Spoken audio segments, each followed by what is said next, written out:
Yo, yo, yo, yo, c'est ton Nakama Winnie en chakra et en vibranium et je fais cette petite vidéo pour donner mon avis sur le dernier Star Wars 8, Les Derniers Jedi, réalisé par Rian Johnson. Alors à la base, pour être sincère avec vous, je comptais archi pas faire une vidéo sur Star Wars 8 parce que c'est des sujets, comment dirais-je, assez sensibles dans la communauté geek. Voilà, mais j'ai vu le film hier soir.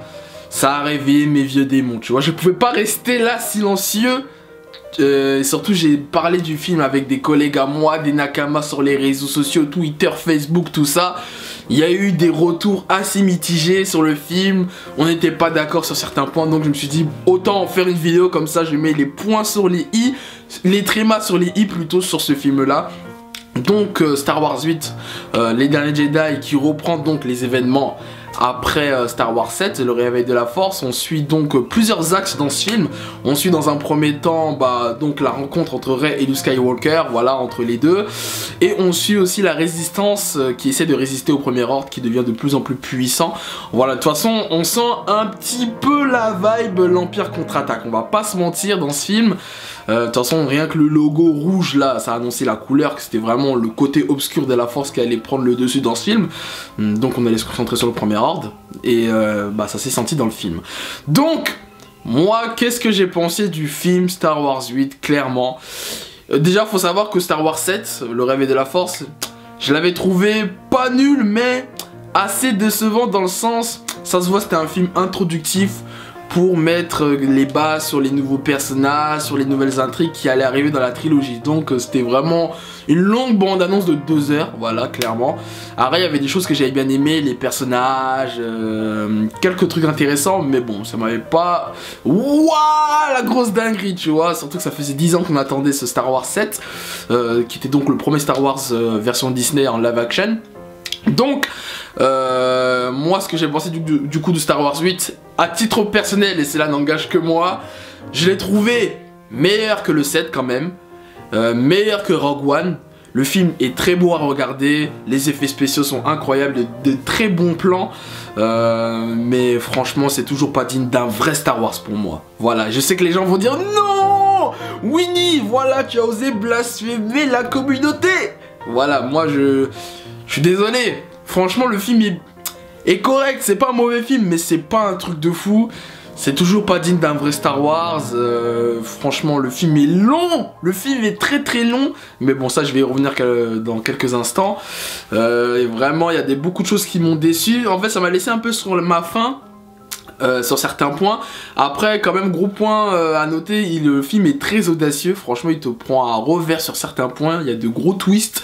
Franchement, voilà, je trouve qu'ils ont mis leur coronet sur la table, ça c'est bien joué parce que il y avait des critiques sur Star Wars 7 qui disaient oui, ils se sont reposés un peu sur leurs acquis, ils ont fait un copier-coller du 4, là au moins ils ont proposé des nouveaux trucs, ça on peut pas leur reprocher, mais bon, après je trouve que le gros problème du film c'est au niveau du scénario. Voilà, clairement, ça c'est un gros problème dans le film et bon maintenant on va développer, hein. Donc dans un premier temps, je l'ai pas dit dans cette vidéo, mais je ferai une partie sans spoiler comme d'habitude et une partie spoiler, voilà. Mais dans la partie sans spoiler, elle va être très courte je pense parce que je peux pas parler du film sans spoiler, ça va être très compliqué. D'ailleurs, bien joué Disney de pas avoir tout raconté dans les bandes annonces. Voilà, parce que les films de nos jours, ils aiment bien tout spoiler dans les bandes annonces, alors que dans Star Wars 8, franchement, t'apprends rien dans les bandes annonces et dans les promotions au niveau des affiches et tout. Voilà, bon, partie sans spoiler. Bon, je vais commencer avec les points positifs parce qu'on va dire oui, sinon j'ai pas aimé le film, tout ça, enfin j'ai détesté le film. Les points positifs du film, je trouve déjà... Il y a un meilleur développement au niveau des personnages, que ce soit Rey, Poe, Kylo Ren, MVP pour moi de ce film. Vraiment dans le 7 j'avais pas aimé le personnage, c'était un peu l'enfant capricieux, voilà, qui voulait suivre la voie de son grand-père, il savait pas trop où il voulait aller. Là au moins dans ce film il s'affirme, voilà, au début du film tu sens qu'il est un peu perdu mais au fur et à mesure du film il prend du grade le mec, donc ça m'a fait plaisir. Donc ça fait aussi plaisir de revoir les anciens personnages comme Luke Skywalker, Leia et d'autres C3PO, R2D2 tout ça. BB-8 MVP aussi de ce film là personnellement au niveau des personnages. Et par contre le gros flop c'est Finn Et Rose, oh là là là là, bon ça c'est, j'en parlerai plus tard aussi, mais pour moi ces deux personnages là, Finn il m'a déçu et Rose la nouvelle personnage sert à rien pour moi, elle m'a pas marqué tant que ça. Après le film est très beau à regarder, franchement les effets spéciaux impeccables, rien à dire, c'est le film le plus beau que j'ai vu cette année. C'est le film même le plus beau Star Wars, ouais, tout ce qui est combat spatial franchement ils ont assuré grave. Et comme je l'ai dit, le film est très audacieux, il y a des divers twists qu'on s'attendait pas beaucoup dans le film, ça je développerai dans la partie spoiler du coup. Mais voilà, il y a de nombreux rebondissements, tu t'y attendais pas, je dis... c'est pas mal ça, tout ça, je m'y attendais pas, comme je l'ai dit, c'est assez audacieux. La musique aussi bien évidemment, voilà, ça fait toujours plaisir d'entendre les musiques de Star Wars, hein, les musiques cultes, même les musiques de Star Wars 7 que j'avais beaucoup aimé, que ce soit le thème de Rey, etc. Après je trouve que, dommage, hein, j'ai pas entendu, ou peut-être j'ai pas fait attention à une petite nouvelle musique spécialement faite pour le 8. Voilà, il n'y a pas une OST qui m'a marqué, mais bon, en tout cas la musique est bonne, bah c'est Star Wars, hein, donc les musiques sont forcément bonnes. Donc voilà, ça je pense que c'est les points positifs que j'accorderai au film. Après les points négatifs, comme je l'ai dit, Finn, gros flop, le mec ne sert à rien dans le film, à titre personnel avec Rose, franchement, toute la partie où ils vont... Bon, sans spoiler, en fait, ils vont partir en mission pour aider la résistance, voilà, sans trop spoiler. Cette partie ne sert strictement à rien. Voilà, il y a des longueurs, j'ai même failli m'endormir tellement ça m'a saoulé. D'ailleurs, le film est trop long, c'est le Star Wars le plus long, 2h30 pour rien du tout, je trouve. Il est long pour rien, franchement, ils auraient pu le raccourcir de 10 voire 15 minutes, facile. Après, en termes de scénario aussi, je trouve qu'il y a des twists aussi, parce qu'il y a des twists intéressants, mais il y a des twists aussi un peu what the fuck. Vraiment, je me suis dit, oula. Voilà, ça, c'est dans les twists, il y a du bon et du mauvais. Mais ça, j'y reviendrai dans la partie spoiler, parce que je peux pas spoiler comme ça. Et il y a un truc qui m'a énervé, donc dans le film, ce qui m'a énervé le plus déjà, c'est les combats au sabre laser. Déjà, il n'y en a eu qu'un, voilà, je te le dis direct, il y a un combat au sabre laser, un vrai combat au sabre laser. La chorégraphie des combats est nulle, je suis désolé, voilà, qui va vraiment, si tu compares tous les combats en sabre laser dans tous les films Star Wars, que ce soit Obi-Wan contre Dark Maul, que ce soit Anakin Obi-Wan contre le comte Dooku, Obi-Wan contre Anakin dans Star Wars 3, Obi-Wan contre Dark Vador, Luke contre Dark Vador dans le 5 et le 6. Tu vois, vous regardez ces combats-là et allez me dire que le combat qu'il y a dans le 8, il est mieux que les précédents. Non, voilà. On va en parler aussi dans la partie spoiler, mais... celui qui va oser me dire le contraire, franchement, bon. Et surtout, ce qui m'a énervé le plus dans le film, c'est que c'est encore du teasing pour le 9. Il y a des réponses qu'on attendait dans le film par rapport au 7 qui n'ont pas été répondues. Des trucs que... tout simplement, que ce soit sur les origines de Rey, que ce soit même par rapport sur les origines de quelques personnages de Snoke par exemple. Voilà, je vais pas trop rentrer dans les détails, mais il y a même là sur les premiers ordres, voilà, on sait rien sur le nouveau premier ordre. Voilà, et même en termes des géopolitiques, encore une fois, c'est encore bâclé. C'est un univers, je trouve que l'univers du film, il y a des endroits, bon, il y a des endroits au niveau des décors, c'est très beau, mais je trouve que c'est très restreint. Voilà, on est dans un univers large, et je trouve que la guerre, elle est régionale, elle est pas intergalactique. Moi, c'est ce que j'ai ressenti dans le film. On dirait que ça se passe dans un tout petit espace. Un peu déçu de la fin aussi, voilà, j'y reviendrai dans la partie spoiler, mais bon. En gros, pour résumer le film est correct. Mais pas ouf, pas digne d'un Star Wars pour moi, encore une fois. Le film va être, pour moi, il va être oubliable pour moi, hein. Je le reverrai pas 10 000 fois non plus. C'est un peu comme Justice League, quoi. J'ai beaucoup aimé Justice League, mais là, regarde, franchement, là, je l'ai même pas eu le temps de le revoir une deuxième fois, une troisième fois. Ça en dit long, malheureusement. Voilà, c'est un peu comme Justice League, hein. Le film est correct, mais c'est pas une dinguerie, genre, ouah, c'est le meilleur film de l'année, c'est le meilleur film Star Wars, non. Clairement pas pour moi. Après, franchement, j'applaudis franchement l'audace quand même du réalisateur Rian Johnson qui a pris à contre-pied tout ce qu'a fait DJ Abrams un petit peu, même il y a des vannes un peu sur DJ Abrams dans le film, voilà. Voilà, franchement, c'est tout ce que je peux dire, je pense, sans spoiler. Beaucoup de marketing aussi pour vendre des peluches, hein, avec les porgs, tout ça là, hein, un peu l'univers, un peu Noël, hein. J'en dis pas plus, mais bon, voilà, ça me vend des peluches. Après, au-delà de mon avis, je pense que le film va être très divisé du côté des fanatiques. Déjà, rien que dans ma séance de cinéma, c'était la première fois que je vois ça.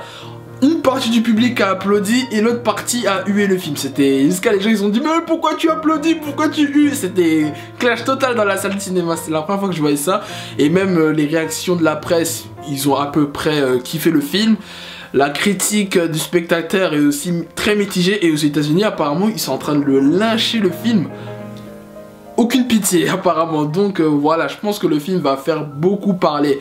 Après oui, il va faire le milliard au box-office, là il bat encore des records de chiffres au box-office, voilà, mais bon, voilà, est-ce que ça peut porter préjudice pour la suite, hein, si ça continue comme ça, hein. Donc voilà. Après, hein, c'est Star Wars, on sera jamais content, hein, malheureusement, mais bon, moi je vous dis franchement, regardez les précédents Star Wars, et comparé à ceux de maintenant, surtout au niveau des chorégraphies de sabre laser, les combats, Yoda contre Palpatine, tout ça, non, Anakin contre Obi-Wan, regardez les films et après, comparé au combat qu'il y a là, s'il vous plaît. Bah je pense que j'ai dit tout ce que j'avais à dire dans la partie sans spoiler, je pense qu'on va passer à la partie spoiler dès maintenant. Donc, à titre personnel, je vous recommande d'aller le voir quand même, mais... Pour moi, vous attendez pas un truc de fou, hein. Franchement, là, Star Wars 9, je pense que j'irai le voir quand même. Mais si le 9, c'est pas une dinguerie monumentale, franchement, moi, je crois que je vais arrêter les Star Wars. Au cinéma, en tout cas. J'attendrai qu'il passe dans ma télévision, hein. J'attendrai qu'il passe à la télé. Comprendra qui voudra. Bon, allez, sur ce, je vous dis au plaisir et à tout de suite pour la partie spoiler. Bon, si tu es là, ça veut dire que tu as vu le film entièrement ou que t'en as rien à foutre de te faire spoiler. Donc on va y aller. Bon, il y a tellement de choses à dire que je sais même pas par où commencer. Bon, je pense que je vais revenir sur chaque axe du film, c'est-à-dire l'entraînement entre Rey et Luke Skywalker, et le combat entre la Résistance et le Premier Ordre. Bon, on va y aller en mode feeling, en mode freestyle. Bon, déjà je vais revenir donc sur la partie entre Luke et Rey. Déjà, moi il y a un truc que je comprends pas. Pourquoi ils ont pas fait une ellipse entre le Star Wars 7 et le Star Wars 8? Comme ça, on aurait repris Star Wars 8 avec déjà Rey déjà entraîné depuis quelques temps. Là, on commence le film avec une Rey qui vient d'arriver donc devant Luke Skywalker en train de lui tendre le sabre.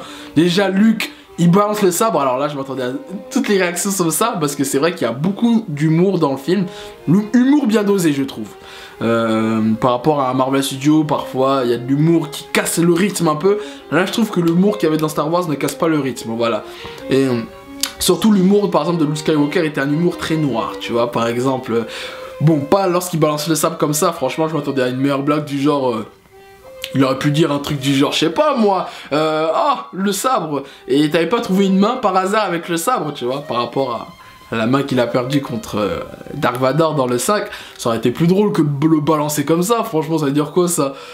Enfin bon bref, il y a eu même le moment où il y a Rey qui lui explique comme quoi elle vient de nulle part, elle vient de Jakku, Rey lui dit finalement ah oui ça c'est...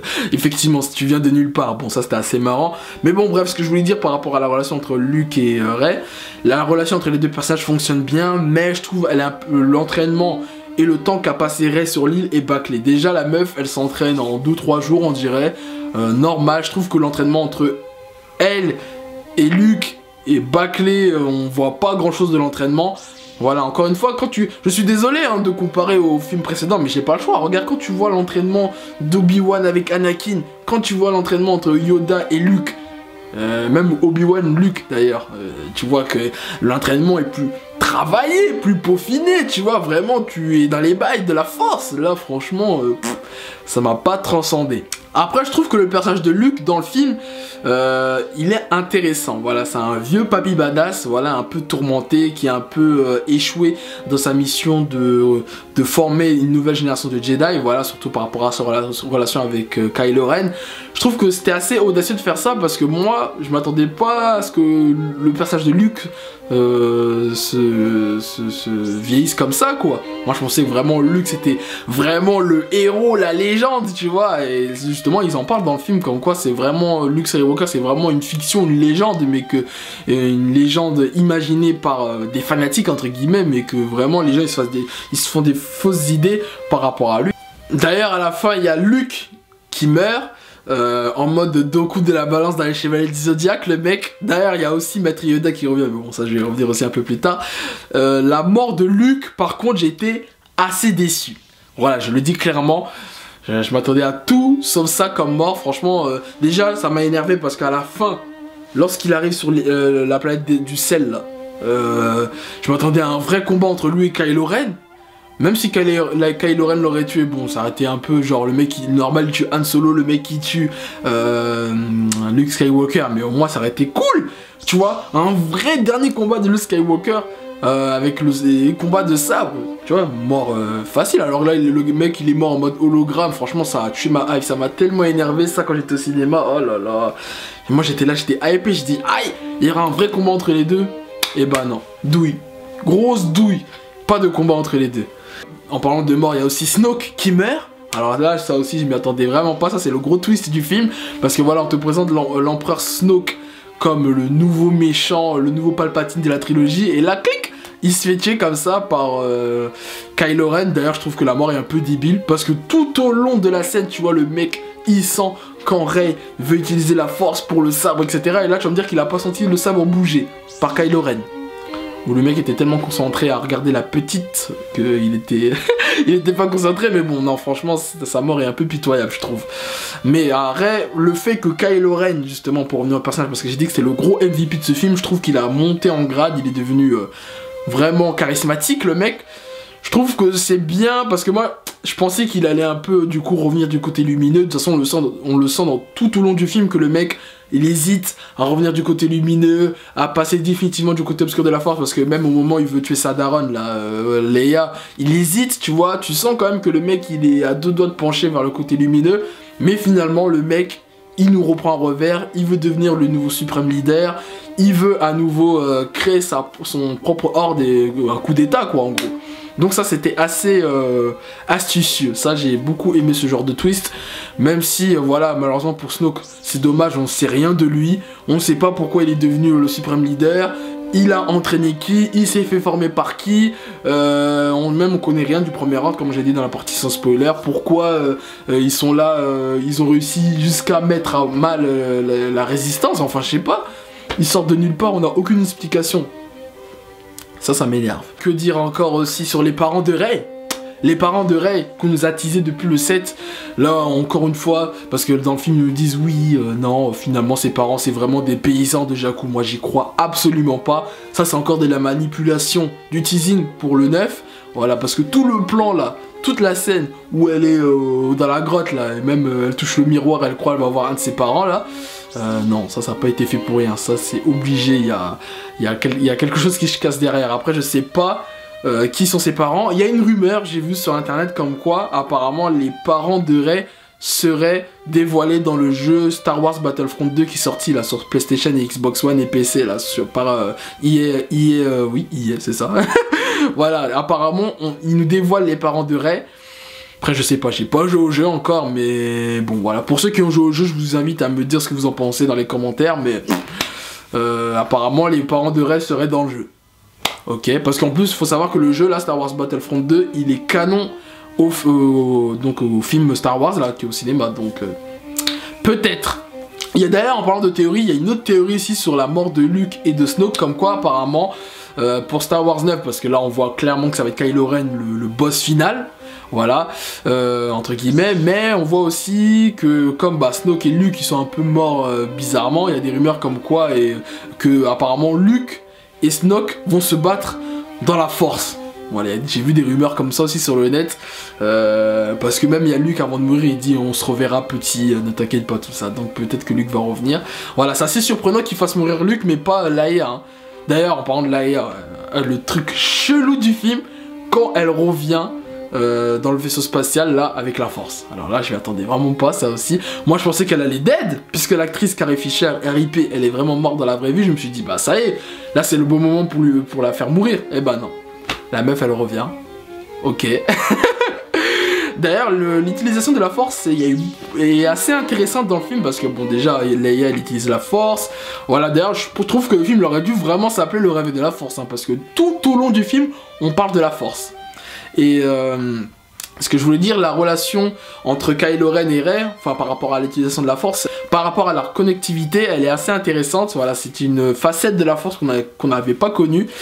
Donc, non, il y avait des choses intéressantes hein, par rapport à ça, mais encore une fois, ça me laisse sur ma faim au niveau des combats, franchement. Donc, il y a eu le combat là, justement, parce que je l'ai pas dit dans la partie sans spoiler, mais le combat là entre Kylo Ren, Rey et les soldats de Snoke là, franchement, excusez-moi, mais c'était pété. Hein. Franchement. Les chorégraphies, c'était pas assez travaillé pour ma part. C'est pas digne d'un Star Wars, voilà. Parce que les combats au sabre laser, c'est les moments cultes de Star Wars, tu vois. Certes, il y a des combats vaisseau spatial, c'était beau, tout ça. Mais moi, ce que j'aime dans Star Wars, c'est quand les mecs, ils sortent le sabre laser, plus de musique. T'entends les... Tu vois, t'entends le bruitage de sabre laser, pion. Voilà, moi, c'est ça que j'aime dans Star Wars. Là, ça fait 2 films qui bâclent ça. Bah, même dans Rogue One, d'ailleurs, il n'y avait pas ça. Puisqu'il n'y a pas de Jedi dans Rogue One. Enfin, là, ça commence un peu à m'énerver, là. Ah oui, il y a aussi donc l'apparition, je le disais tout à l'heure, de Maître Yoda. Archi moche, désolé de dire ça, mais ils ont repris ils ont voulu faire comme la marionnette, là, des années 70, mais non. Pourquoi ils ont pas fait le Yoda, là, des années 2000, là? Il est plus stylé que ça. En plus, le Yoda, il m'a tué de rire. On dirait qu'il était fonce-dé. Mais vous avez vu comment... Et le mec, il était là... Il faisait que de rigoler avec ses proverbes là et ses phrasés légendaires. D'ailleurs, Yoda balance un éclair normal. Yoda, c'est un fantôme, il balance un éclair. Ça a choqué personne. Mais bon, bref. Retour assez... c'est sympa, mais bon, voilà, c'est vraiment... Moi, j'ai bien aimé le retour de Yoda, même si je trouve qu'il est moche. Voilà, il est là toujours à redonner des punchlines pour aider Luke. Ça fait plaisir. Voilà, donc est-ce qu'il reviendra dans le 9? C'est possible. Voilà, petit caméo assez intéressant. Et pour revenir aussi sur la partie qui m'a énervé là dans le film, là, la partie longue entre Finn, Rose et Benicio del Toro, là, celui qui jouait le pirateur, là, qui voulait pirater le traceur qui permettait au premier ordre de suivre la résistance en vitesse lumière là, dans l'espace là. Oh, c'était long et ça servait à rien au final parce qu'ils ont même pas réussi à faire la mission. Tout ça pour qu'au final, l'amiral Holdo, là, celle qui joue... comment elle s'appelle l'actrice là? Lorraine, je sais plus quoi, même je crois qu'elle joue dans Jurassic Park, non? Bon bref, vous voyez de qui je parle si vous avez vu le film. De toute façon, même elle, la meuf, elle rentre dans le vaisseau spatial, piou, elle fait... elle rentre en vitesse lumière et elle crache le vaisseau, ça c'était beau ça par contre. Le plan était magnifique, c'était je crois l'un des plus beaux plans du film. Quand l'amiral Holdo traverse la flotte du premier ordre en vitesse lumière, ça c'était beau. Franchement, en plus t'as l'image qui se fige et tout, ça c'était beau. Donc voilà, après même la partie avec entre Finn et le Stormtrooper Chrome là, joué par, je crois c'est Brienne de Game of Thrones qui joue le personnage d'ailleurs là. Voilà, le combat était vite fait, ça aussi la chorégraphie du combat est bâclée. C'est franchement toute la partie avec Finn, elle était nulle. Vraiment Finn il m'a déçu. Poe, le pilote, il a pris du grade aussi, c'est bien, le mec il savent. Après aussi pour revenir un truc sur la fin, il y a... Le film se termine avec des enfants qui regardent le ciel et le film se termine comme ça. C'est assez bizarre comme fin. D'ailleurs, l'enfant en question, je pense qu'il a... peut-être que je me trompe, hein, mais je crois qu'il a pris le balai en utilisant la force, si je ne me trompe pas.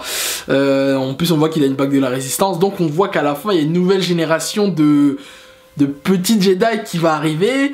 On voit une Rey aussi qui va un peu porter l'espoir de la galaxie.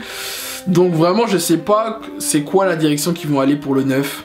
Franchement, est-ce qu'ils vont faire Kylo Ren comme le méchant final ou est-ce que ils vont intégrer un nouveau méchant? Mais là, ça m'étonnerait puisque franchement, je sais pas qui voudrait intégrer, mais bon. En tout cas, Star Wars 8, comme je l'ai dit, film correct, mais pas digne d'un Star Wars, d'un grand Star Wars pour moi. Voilà. Désolé. Et puis, franchement, j'attends plus les prochains Star Wars. Là, c'est Han Solo qui sort, je l'attends pas. Bon, Star Wars 9, je pense que j'irai le regarder par curiosité. Et après, en plus, ils ont annoncé une nouvelle trilogie après le 9, qui va être d'ailleurs réalisée par Rian Johnson. Donc, pourquoi pas, puisque je trouve qu'il a fait du bon taf quand même. Après, j'ai vu que pour Star Wars 9, c'était J.J. Abrams qui va revenir. Je sais pas ce qu'il va faire là, parce que franchement, je trouve que Rian Johnson a fait un meilleur travail quand même que J.J. Abrams sur Star Wars. On va voir comment il va terminer la trilogie. Bon bah voilà, je pense que j'ai dit tout ce que j'avais à dire sur Star Wars 8, les derniers Jedi. N'hésitez pas à me dire dans les commentaires ce que vous en avez pensé, de liker cette vidéo, de t'abonner à la chaîne si ce n'est pas déjà fait, de me suivre sur les réseaux sociaux Facebook, Twitter, Instagram, Winnie Sensei. C'était ton Nakama Winnie. Normalement la dernière vidéo de l'année que je suis en train de préparer, c'est sur un bilan de la première phase du DCEU, voilà, du DC Extended Universe de Man of Steel jusqu'à Justice League. Et puis voilà, hein, sinon bah, je vous souhaite de bonnes fêtes de fin d'année d'ici là, et puis on se retrouve en 2018. Voilà. Allez, sur ce, on se dit au plaisir.